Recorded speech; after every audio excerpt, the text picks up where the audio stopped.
সুপ্তি,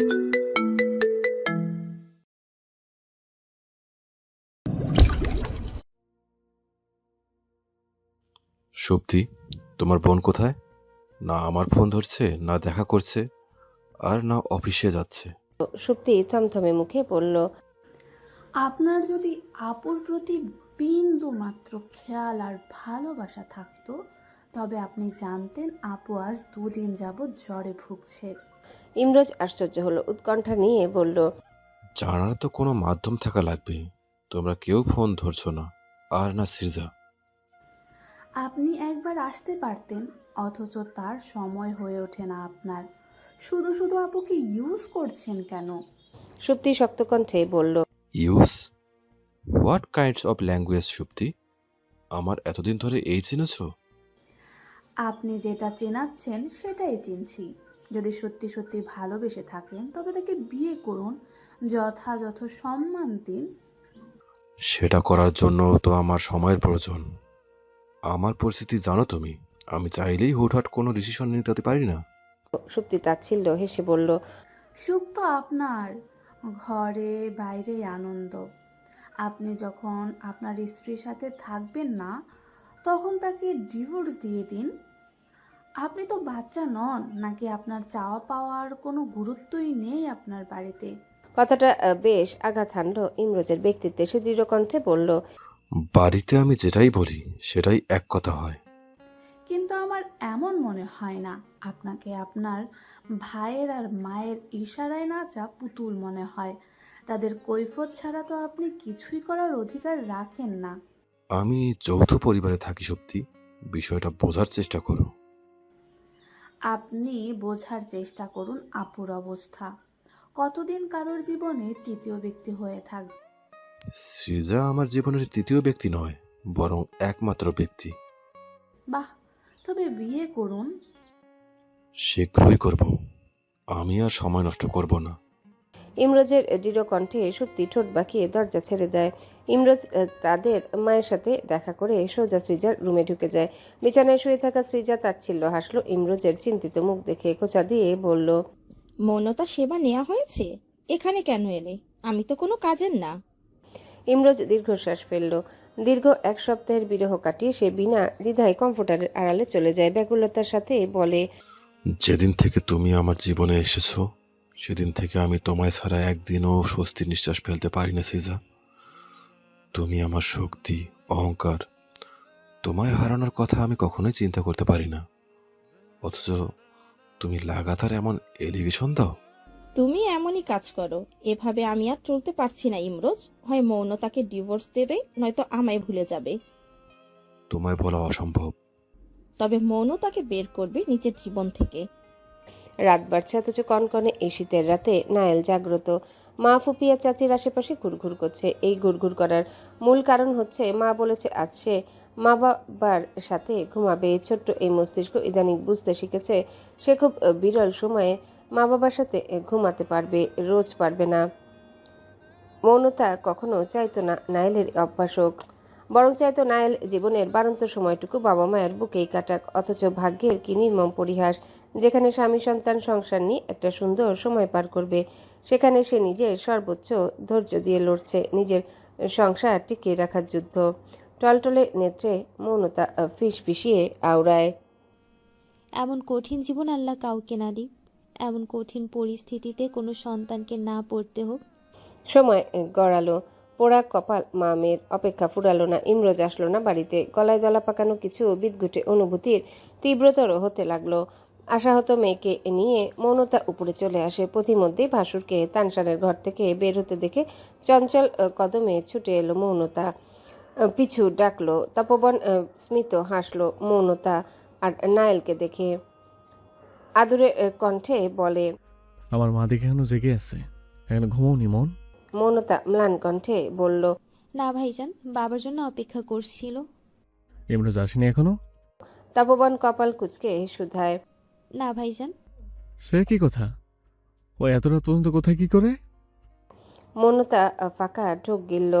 এলোমেলো দৃষ্টি ফেলে বলল, ভাইজান, আপনাকে একটা অনুরোধ করব। তপবনের মুখশ্রী গম্ভীর হলো। গমগমে স্বরে বলল, ভাইজানের কাছে এত অনুনয় করে কেন কথা বলতে হবে মৌন? যা চাইছো নির্দ্বিধায় বলবে। মৌনতা ম্লান হাসলো, বলল, ভাইজান, নতুন প্রজেক্টের কাজ শুরু হয়েছে? তা তো শুরু হয়েছে অনেক আগেই মৌন, শেষ পর্যায়ে এসেও গিয়েছে। ভাইজান, এবার ওর বাবা কনস্ট্রাকশন সাইটে না গেলে হয় না? হ্যাঁ, না যাক, কোনো সমস্যা নেই, আমি চলে যাব। তপবনের নিরুদ্বেগ কণ্ঠে মৌনতা উজ্জ্বল দৃষ্টি ফেললো, হাসি মুখে বলল। ধন্যবাদ ভাইজান। কিন্তু তপবনের দৃষ্টিগোচর হয় মৌনতার বিচলন। সে স্নেহের সাথে নিজের হাত তার মাথায় রেখে শুধায়। কোনো সমস্যা মৌন? শরীর ঠিক আছে? তোমার চিন্তিত দেখাচ্ছে। মৌনতা ম্লান হাসলো। পৃথিবীর সবাই তার দুরবস্থা বোঝে, অথচ মানুষটা দেখেও দেখে না। সে বলল, শরীর ভালো আছে ভাইজান, শুধু ধৈর্য সহকারে অপেক্ষা করছি, বাকি সমস্যাগুলো একদিন ঠিক হয়ে যাবে। মন, কোনো সমস্যা থাকলে ভাইজানকে খুলে বলো। ভাইরা বড় হয়েছে, নিজের ব্যক্তিগত জীবন রয়েছে, ভাইজান চাইলে না গোলাতে পারে না, কিন্তু তোমাদের কাছে তো সবসময় অধিকার রয়েছে ভাইজানের কাঁধে নিজের সব সমস্যা তুলে দেওয়ার। তাই নির্দ্বিধায় ভাইজানকে বলে ফেলো। তপবনের আশ্বস্ত ভরা কণ্ঠে মৌনতা মৃদু হেসে বলল, আপনার মতো একজন বড় ভাই পাওয়ায় নিজেকে মাঝে মধ্যে ভাগ্যবতী মনে হয়, কিন্তু আবার কিন্তু কেন মন? তপবনের গম্ভীর কণ্ঠে মৌনতা নাবোধক মাথা নাড়ল, বলল, কিছু না ভাইজান, আমি আপনার সময় নষ্ট করছি। আপনার তো রূপকথাকে পড়াতে হবে, আপনি যান, আমরাও গিয়ে ঘুমিয়ে পড়ি। বলেই মৌনতা পা চালিয়ে চলে গেল নায়েলকে নিয়ে। তপবন সেদিকে চেয়ে তপ্ত নিঃশ্বাস ফেলল। আজ 6 বছরের বেশি যেদিন থেকে মেয়েটাকে দেখেছে, সেদিন থেকেই তার চোখের মনি হয়েই আছে, কোনো খুঁত নেই, নেই কোনো অভিযোগ। সে দীর্ঘশ্বাস ফেলে ঘরের দিকে পা বাড়ায়। নিশুতি রাতের পাখির ডাকতে শুরু করেছে। যদিও শহরাঞ্চলে তা শোনার উপায় নেই। বাইরে থেকে নাইট গার্ডের বাঁশির শব্দ ভেসে আসছে। বইয়ে মুখ গুজে থাকা রূপকথা উদাসীন চিত্তে বসে রয়েছে চেয়ারে। মস্তিষ্কে ঘুরপাক খাচ্ছে মৌনতার রুগ্ন মূর্ছা যাওয়া দৈহিক অবস্থা। সে এসেছে থেকে খেয়াল করেছে মৌনতা অস্বাভাবিক রকমের অসুস্থ থাকে। একটু কথা বললেই হাঁপিয়ে যায়, কয়েকবার মাথা ঘুরিয়ে পড়ছে, হাঁটতে চলতেও কষ্ট হয়, অথচ এত অসুস্থতাও তাকে কাবু করতে পারে না। সেদিন তো রান্না করার সময় তার নাক দিয়ে রক্ত পড়ছিল। শরীরে জোর না থাকলেও সে কাজ করতে পিছুপা হয়নি। মেজ ভাইজানের চোখে কি পড়ে না তার এত অসুস্থতা? ভাবনার মাঝেই হুট করে বাথরুমের দরজা খোলার শব্দে রূপকথা হড়বড়িয়ে বয়ে মুখ গুজল। জিনশানের পাপা বলেছিলেন এখন তার পড়া ধরবে। সে শেষবারের মতো শব্দ করে পড়তে লাগলো। জোরে জোরে পড়তে পড়তে রূপকথা এক পলক উদাসীন ব্যস্ত চোখে পিছু ফিরে তপবনকে দেখে নেয়। তবে আবারও বইয়ের দিকে তাকাতে গেলে তার মস্তিষ্কে হঠাৎ অনাকাঙ্ক্ষিত কিছু একটা আটকে গেল। নিজের চোখকে ভুল প্রমাণিত করার প্রয়াসে সে চকিতে আবার পিছু ফিরে তাকালো। সহসা চোখ দুটো কোটর থেকে বেরিয়ে আসার উপক্রম হলো। সর্বদা পায়জামা পাঞ্জাবিতে থাকা লোকটিকে কালো ট্রাউজার আর ঢিলে ঢালা কালো ফুল স্লিভসের গেঞ্জিতে এসেছে। নিজের বর্তমান গণ্ডি হিসেবে করলে তার মনে হলো এর থেকে সুদর্শন বোধহয় আর কিছু হতে পারে না। বহু বছরের অনভ্যাসের অস্বস্তি লুকাতে তোয়ালেতে অনবরত মুখ মুছতে থাকা তপবনের জড়তা আরও বেড়ে গেল। রূপকথার এমন হম্বতম্ব দৃষ্টি দেখে নিজের মেকি ব্যস্ততা আরও বাড়িয়ে সে লম্বা লম্বা কদমে আশির সামনে দাঁড়ায়। আজ 10 বছর সে গেঞ্জি ট্রাউজার পরেছে। তাকে দেখতে অদ্ভুত লাগছে কি নাকি ছেঁচড়াদের মতো লাগছে? অস্বস্তি ঘিরে ধরল তপবনকে। সকলে নিশ্চয়ই তাকে নিয়ে হাসাহাসি করবে। এই বয়সে এসে নিজেকে হাসির পাত্র হিসাবে দেখার মতো লজ্জাজনক ব্যাপার আর কিছু হতে পারে না। অস্বাভাবিক পরিমাণের অস্বস্তি সামলাতে না পেরে নিজের কাজে নিয়ে পস্তাতে লাগলো তপবন। সে গলা খাকারি দিয়ে উঠল। পরিস্থিতি নিয়ন্ত্রণে আনার প্রচেষ্টায় গম্ভীর গলায় বলল, পড়া হয়েছে? হলে দাও। আর এত রাত জাগার প্রয়োজন নেই, রাতে তাড়াতাড়ি ঘুমোতে যাবে আর ভোরবেলা উঠে পড়তে বসবে। কথা স্পষ্ট দেখলো তপবনের মুখ লুকানো। অদ্ভুতভাবে তার ওষ্ঠকোণে মিটিমিটি হাসি ফুটে উঠল।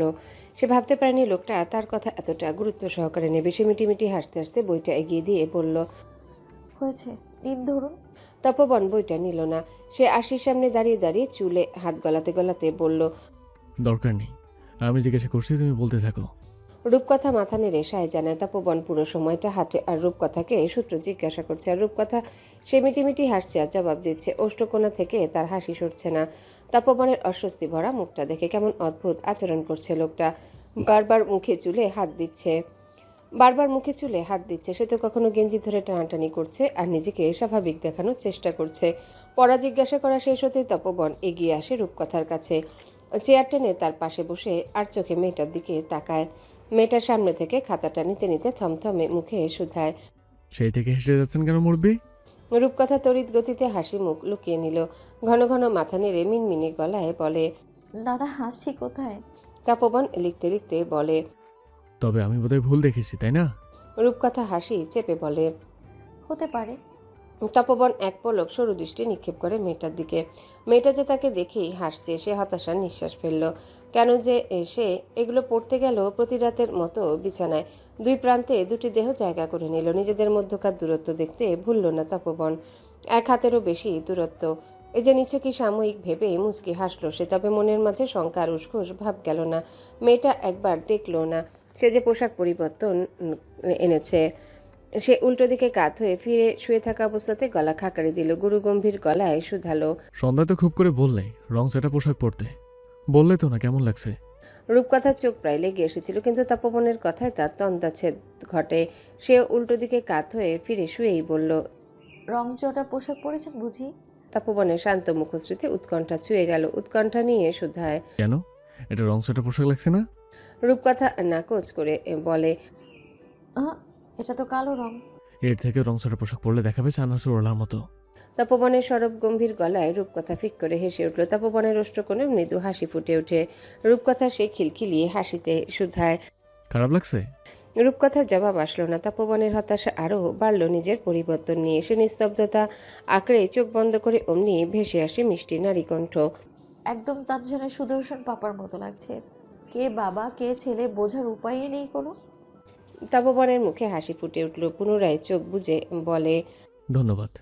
শব্দ মিলিয়ে গেল অন্ধকার আর রাতের নিস্তব্ধতায়। রাত বাড়তে শীতের প্রকোপ বৃদ্ধি পায় তপবনের মুচকি হাসিও। কিন্তু কমতে লাগলো দুজনার মধ্যকার দূরত্ব, কমতে লাগলো সম্পর্কের জড়তা। তপবন মুচকি মুচকি হাসছে আর বুকের উপর গাল দাবিয়ে শুয়ে থাকা নারীটিকে আবছা আলোয় দেখছে। হাতে নগ্ন পৃষ্ঠদেশের স্পর্শে সে হাত বাড়িয়ে মেয়েটার শাড়ির হদিস খোঁজে, কিন্তু পায় না। প্রতিদিনই এমনি পরিস্থিতিতে পড়ে।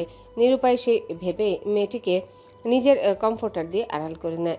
কাত ফিরিয়ে ঘুমন্ত মেয়েটির পৃষ্ঠদেশ আগলে নিজেও ঘুমানোর প্রয়াস করে, কিন্তু ঘুম ধরা দেয় না। বক্ষ মাঝে লেপ্টে থাকা নারী অবয়ব বুকের অভ্যন্তরে জায়গা করে নেওয়ার দুর্ধর্ষ প্রয়াস চালাচ্ছে। যে দিনগুলো বড্ড এলোমেলো, অগোছালো, অশান্তিপূর্ণ এবং অসুস্থ। কেউ পুড়ছে বা কেউ দুঃখে দুঃখে মরছে, তা কেউ নতুন অনুভূতির সাথে পরিচিত হচ্ছে। মানুষটা না বললেও তার ছোট ছোট বিষয়গুলো খেয়াল রাখা, প্রয়োজনীয় সবকিছু এগিয়ে দেওয়া, সংসারের হাল ধরা, পড়াশোনার নাম করে ছোট ছেলেটির বন্ধু হওয়ার প্রক্রিয়ায় রূপকথা অসুস্থ অসময়ে সম্পর্কে এগিয়েছে বহুদূর। আজানের ধ্বনি শোনা যাচ্ছে তখন।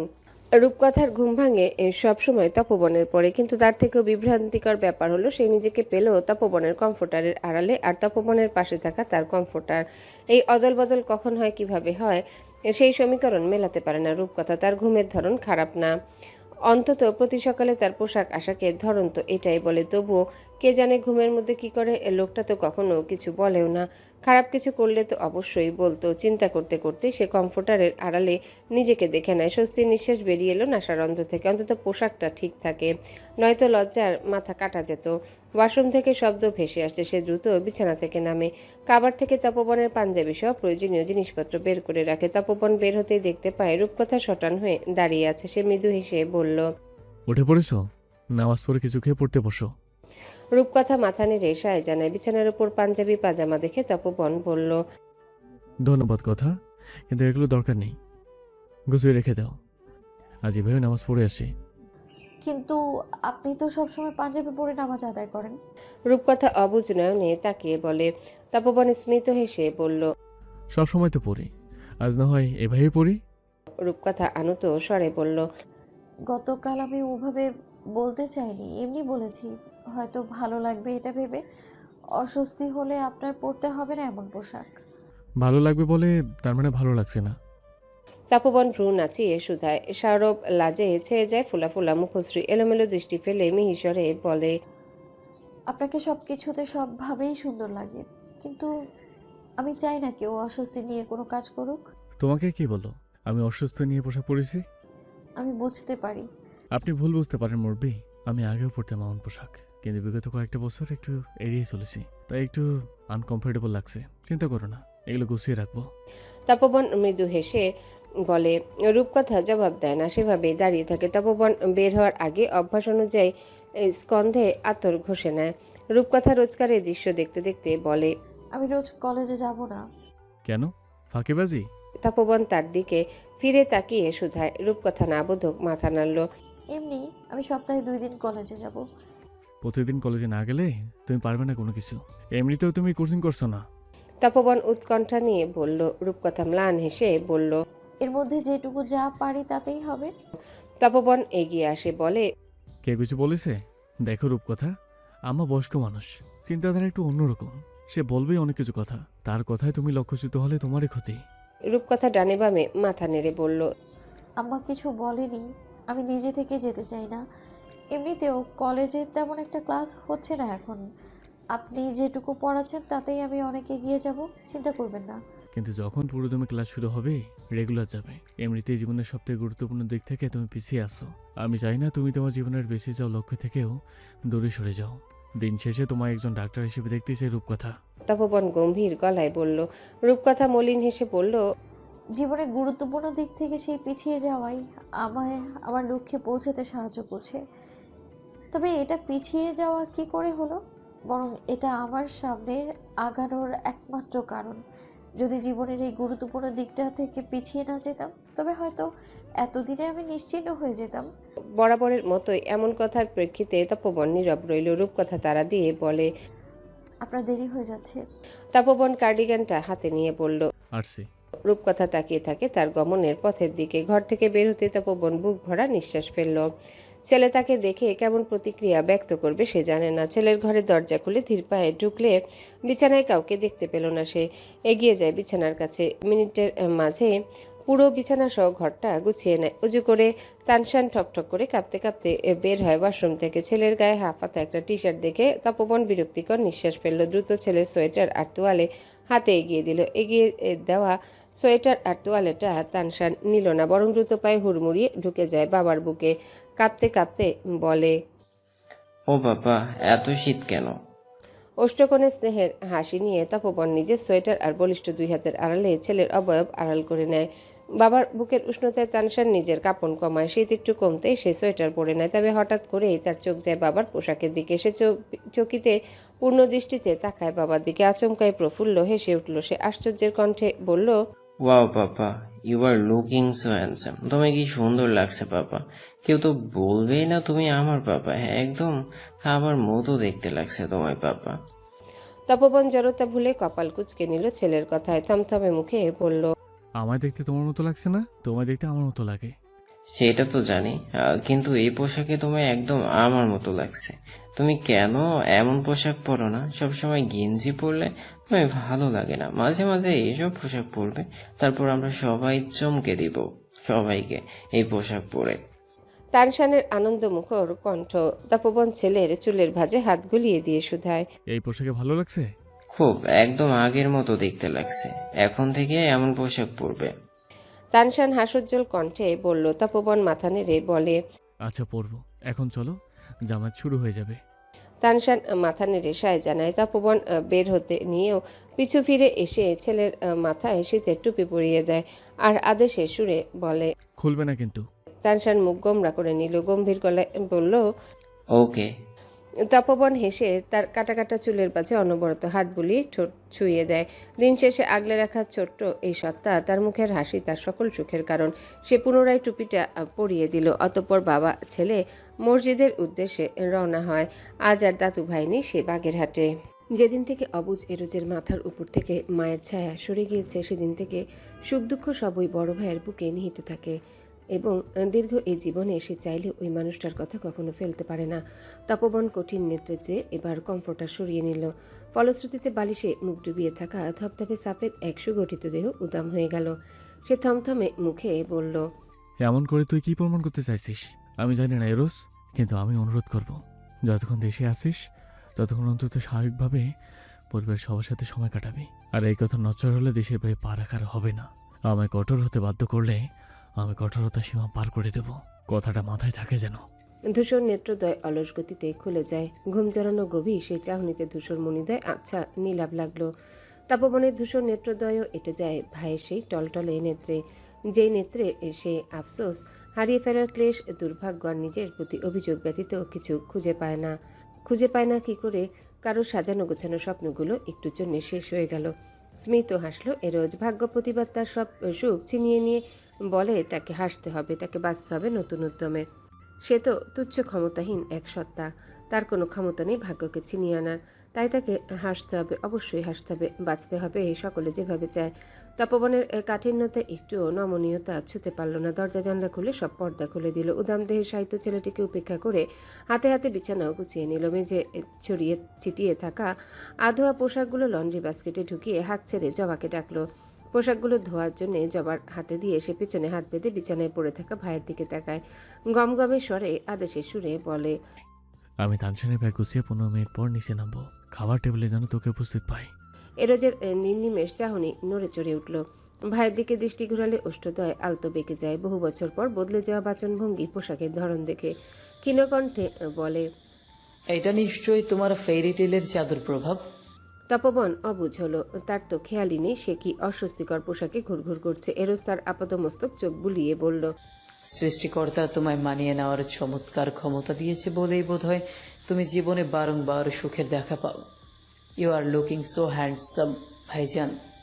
এতক্ষণে তপবন নিজের পোশাকে চোখ বুলালো। বিব্রতকর অনুভূতি ছুতে না দিয়ে গম্ভীর মুখে বলল, আমরা তো পানিতে ভেসে থাকা কিছু কুচিরি পানা। আমাদের কাজ প্রবাহিত হাওয়া। তাতে জীবনে যত যাই বাধা আসুক না কেন, তোরও উচিত নতুন করে পথ চলা। দেখবি একদিন দ্বিগুণ সুখ ফিরে পাবি। দ্বিতীয় জীবন, নতুন প্রারম্ভ। ভীষণ ঘৃণ্য শব্দগুলো এরোজ ফাঁকা ঢোক গিলে সহ্য করে নিল। বহু কষ্টে আলতো হেসে ক্ষীণস্বরে আওড়ায়, পৃথিবীর সব সুখ ফিকে পড়ুক, তাকে হারানোর যন্ত্রণাগুলোর কাছে অন্তত সেই জড়িত কিছু তো আমার হয়ে আছে। আমি তাদের আগলে গোটা জীবন কাটিয়ে দিতে পারবো। আর গোটা জীবন ভাইজানকে দোষক করেই যাবি। তপবনের ক্ষীণ কণ্ঠে এরোজ ক্ষীণ কণ্ঠে বলল, তোমার কোনো দোষ নেই ভাইজান। আমি দুর্ভাগ্য, না মায়ের ভালোবাসা পেলাম আর না। কণ্ঠরোধ হয়ে আসলো এরোজের। এই জিহ্বা বহু আগেই তার নাম নেওয়ার অধিকার হারিয়েছে। সে এলোমেলো দৃষ্টি ফেলে ছটফটে বদনে বিছানা ছেড়ে নেমে গেল। ব্যস্ত কণ্ঠে বলল, তানসানের স্কুল আছে, তুমি যাও, আমি আসছি। বলেই সে ওয়াশরুমে চলে যায়। তপবন নীরব দৃষ্টি ফেলে বেরিয়ে আসে। জীবন নাটকীয়তার সাথে মন নেবে জানলে ছোট থেকে ভাইদের শেখাতো কি করে হাজারো দুঃখের মাঝে একটা সুখ আঁকড়ে ধরে বাঁচতে হয়। সময়টা জানুয়ারির মাঝামাঝি। সকাল 8টা পর্যন্ত স্বাভাবিকভাবে কুয়াশাচ্ছন্ন থাকে বাইরের প্রকৃতি। খুলনার তাপমাত্রা বাড়তি থাকলেও এই সময়টাতে শীতের প্রকোপ বেশ অনুভব হচ্ছে। রন্ধনশালা রমণীদের মৃদু তোড়জোড়ে আড়ম্বরপূর্ণ সুস্বাদু খাবার সুবাসের সাথে খাঁটি ঘিতে ভাজা পরোটার গন্ধে ঘরময় মোমো করছে। সেই স্নিগ্ধ প্রভাত আর স্নিগ্ধ আবেশে খানিক বিতৃষ্ণা অনুভব হলো কনকনে শীতের এই সকালে। ভেজা চুল সমেত হাফাতার টি শার্ট আর হাঁটু সমান শর্টস পরা 32 বছরের সুগঠিত পুরুষটিকে দেখে বিরক্তিকর নিঃশ্বাস ফেলল সদ্য বাড়িতে ঢোকা তকদি, শিকদার আর ইমরোজ। নেশাগ্রস্ত হওয়ায় শীত গরম কিছুই কি গায়ে লাগে না, নাকি দেহে উত্তেজনা একটু বেশি? এরোজকে মাঘ মাসের মাঝরাতে ঠান্ডা পানিতে গোসল করতে দিলেও সে নির্বিকার গোসল করে বের হতে পারবে। এমনকি এক গন্ডারের চামড়া আর মন নিয়ে চলাফেরা করে সে। তবে ইমরোজের মাঝে বিরক্ত থেকে ক্রোধই বেশি। পরিবারের এই একজনের সাথেই যে ছোটবেলা থেকে তার সম্পর্কের জটিলতা সুদৃশ্যমান। একজন স্পষ্টবাদী, আরেকজন সেই স্পষ্টবাদিতার শিকার। এরোজ চরিত্রহীন ব্যক্তি সহ্য করতে পারে না, অথচ তার গোটা পরিবার এই দুর্বিষহ ঘৃণ্য শব্দটির শিকার। যুবক বয়স থেকে বিবাহের আগ পর্যন্ত একাধিক নারী সঙ্গের সাথে যুক্ত থাকায় ইমরোজ বরাবরই এরোজের রোষানলের শিকার হতে হতো। বিবাহের পর ইমরোজ বদলালেও আজ এত বছর পরেও ভাইয়ের প্রতি সে ঘৃণা সামলে উঠতে পারে না এরোজ। ভাইয়ের আপাদমস্তক দেখে এরোজ কটূক্তি করে বলল, আরে এরোজ সাহেব যে, আজ এত সকালে আপনার মুখ দর্শনের সৌভাগ্য হলো কি করে? নেশার ঘোর কেটে গিয়েছে এত তাড়াতাড়ি? ডাইনিং টেবিলের পাশে শর্টসের পকেটে হাত ঢুকিয়ে শটান হয়ে দাঁড়িয়ে থাকা এরোজ শান্ত দৃষ্টি ফেলল তার দিকে। কারোর সাথে বাড়তি কথা বলে অনাগ্রহ থাকা সত্ত্বেও সে মুখ খুলল। ভীষণ শ্রান্ত কণ্ঠে বলল, গতকাল খেতে মনে ছিল না, একটু পর গিয়ে খাবো। সহসা তকদির শিকদার হুঙ্কার ছাড়লেন, কুলাঙ্গার ছেলে, মুখ সামলে কথা বলো। বাপের সামনে এমন কথা বলতে লজ্জা করে না? আপনার ছেলেকে খোঁচাতে বারণ করুন।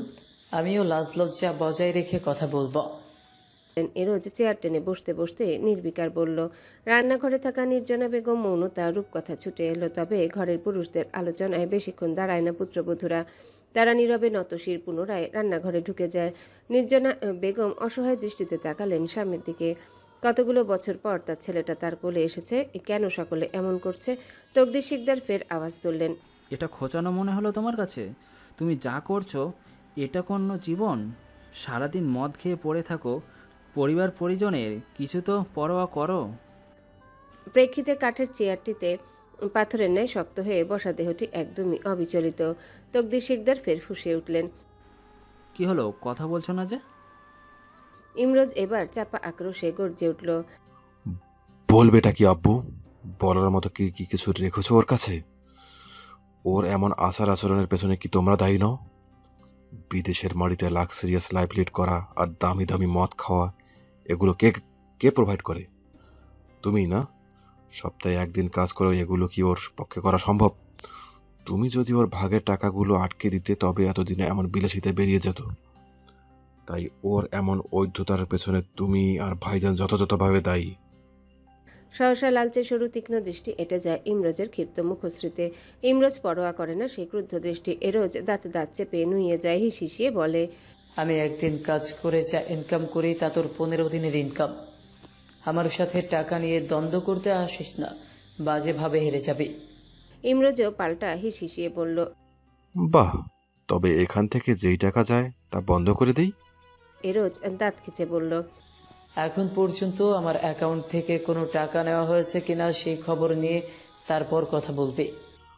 আমার তো তোর মতো স্যাঁচড়া স্বভাব নেই যে কারো অ্যাকাউন্ট ঘাটতে যাব।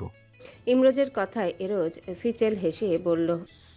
তোর ছেঁচড়ার মতো স্বভাব নেই, বরং বরং তুই আস্ত এক ছেঁচড়া, যার জন্য একজনের জীবনে এইভাবে নাক গলাচ্ছিস। মুখ সামলে কথা বল এরোস। ইমরোজ শাসিয়ে বলল। এরোজ চোয়াল শক্ত করে চোখে চোখ রেখে বলল। তুই তোর মুখ সামলে কথা বল। আমি তোর টাকায় লাইফ লিড করি না, নিজের টাকায় করি। যা করি যেভাবে করি তাতে তুই নাক গলাবি কেন? তকদির শিকদার মোটেও মানতে পারলেন না এমন কথা। সে রাগান্বিত স্বরে বলল। কি হলো, কথা বলছো না কেন? তোমার টাকা আছে বলে তুমি যেভাবে ইচ্ছা সেভাবে জীবনযাপন করতে পারবে না এরোজ। আমি তোমার চোখের সামনে আমার সন্তানকে এভাবে শেষ হয়ে যেতে দেখতে পারবো না। আমি এখনও বেঁচে আছি, এটা ভুলে যেও না।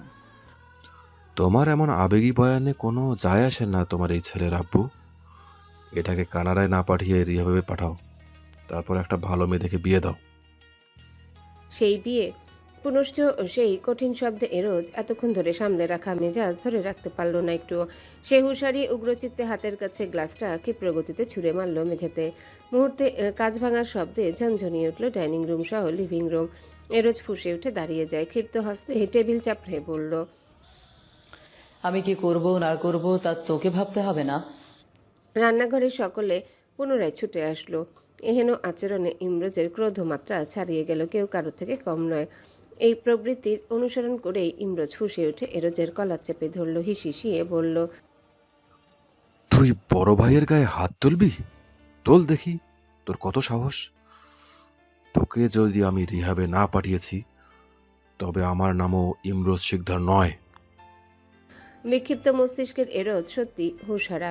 হুঁশ হারিয়ে কখন যে মুঠোবন্দি কাচের গ্লাসটা ভাইয়ের দিকে ছুটতে নিল তার খেয়াল রইল না। উপস্থিত সকলে আটকে উঠল এরোজের চিৎকারে। তোর 14 গোষ্ঠী আমায় আমার জায়গা থেকে সরাতে পারবে না। তবে সকলের ভয়ার্ত দৃষ্টি আর এরোজের চিৎকার মুহূর্তেই শান্ত স্থির জলধারার ন্যায় থমকে যায়। কর্ণকুহরে আন্দোলিত হয় আর্তনাদ ভরা মিষ্টি মধুর ডাকে। ইমরোজ, পাপা। থমকে যায় এরোজের জ্বলন্ত লাভার ন্যায় ক্রোধ। দৃষ্টি আটকে যায় দুটো কাজল টানা ভয়ার্ত নেত্রপানে। প্রহারের জন্যে জাগ্রত হাত দুটো কেঁপে উঠল খানিক, নানা খানিক নয়, থরথরিয়ে কাঁপছে এরোজের হাত। ইমরোজকে আগলে ধরা মৌনতা আশ্চর্য নয়নে তাকায় সদ্যই মেঝেতে পড়ে গিয়ে চুরমার হয়ে যাওয়া গ্লাসটার দিকে। বাবার পা জড়িয়ে ধরা নায়েল ফুপিয়ে কেঁদে উঠে বলে। আমার পাপাকে মেরো না, আমার পাপা ব্যথা পাবে। থরথরিয়ে কেঁপে ওঠা হাতটি নামিয়ে নেওয়া এরোজ ফাঁকা ঢোক গিলে এলোমেলো দৃষ্টিতে তাকায় ইমরোজের আপাদমস্তক সৃষ্টিকর্তার নেয়ামত দ্বারা আবৃত। সে কি অপার্থিব সৌন্দর্যে মোড়া দৃশ্য। স্ত্রী সন্তান আঁকড়ে ধরেছে ইমরোজকে। চিৎকার চেঁচামেচিতে ছুটে বের হওয়া তপবন রোজ আশ্চর্য হয়ে যায় লড়তে থাকা দুই ভাইকে দেখে। তার চেয়েও আশ্চর্য হয়ে যায় ভীষণ কঠিন মুহূর্তে এরোজকে হাসতে দেখে। নির্জনা বেগম অবাক হয়ে যেমন প্রতিকূল পরিস্থিতিতে এরোজকে ছলছল নেত্রে হাসতে দেখে। ইমরোজের ক্রোধে জলজল করা আখি দয়ে কৌতূহল ছুঁয়ে গেল। এরোজ বিমুগ্ধ নয়নে চেয়ে নিজের কম্পিত হাতটা বাড়িয়ে ইমরোজের হাতের উপর রাখল, ক্ষীণ কণ্ঠে বলল, আল্লাহ তাআলা তোকে অনেক রহমত দিয়েছে, তুই অনেক ভাগ্যবান, তুই অনেক ভালো, আরো অনেক ভালো হ। আমি দোয়া করি তুই সব সময় ভালো থাক। অদ্ভুত আচরণ। যেই ছেলেটা কিয়ৎকাল পূর্বেই ভাইকে প্রহার করতে চাইছিল সেই ছেলেটা এখন তার জন্য দোয়া করছে। নির্জনা বেগম ফুপিয়ে উঠলেন ছেলের অস্বাভাবিক আচরণ দেখে। এরোজকে আর এক মুহূর্তের জন্য সেখানে দাঁড়াতে দেখা গেল না। সে গটগট করে বেরিয়ে যায় ঘর থেকে। ইমরোজ ফোঁস করে নিঃশ্বাস ফেলে মৌনতা আর নায়েলের দিকে দৃষ্টি ফেলল। ভীষণ নরম দৃষ্টি, থমথমে মুখে বলে, হ্যালো বন্ধুরা, পরবর্তী পার্ট খুব তাড়াতাড়ি আসবে, তো সবাই অপেক্ষায় থাকো। আর চ্যানেলটি যারা এখনো সাবস্ক্রাইব করোনি তারা পরবর্তী পার্ট দেখার জন্য চ্যানেলটি সাবস্ক্রাইব করে রেখো। ধন্যবাদ সবাইকে, আমাদের সাথেই থেকো।